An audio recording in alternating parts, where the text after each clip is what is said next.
কি বানাচ্ছ? এই ডিম কষা করছি দেখ। বেশি ঝোল করবা না, বুঝছো? না না, এইটাই আর দেবো না তো জল। এটা আলু ছাড়া কিন্তু, এটা আলুতে কেউ খেতে চায় না কিছু, আলু ছাড়া।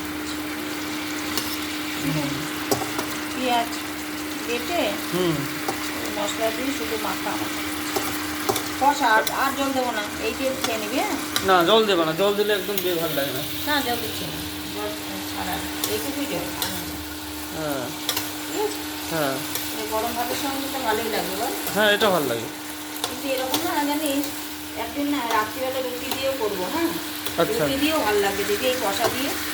রুটি দিয়ে আবার আমলেট দিয়ে ভালো লাগে বেশি, কষার কিন্তু এই কষা দিয়েও ভালো লাগবে, একদিন খেয়ে দেখি। ঠিক আছে, তাহলে একদিন করো। এটা ভালো লাগে, বেশি ঝোল না হলে ভালো লাগে। গরম করে যাচ্ছে, ঝোল ভালো লাগে না, গরমে একদম ঝোল ভালো লাগে না, না একদম ঝোল ভালো লাগে না, তাই না? গরমে ঝোল ভালো লাগে না।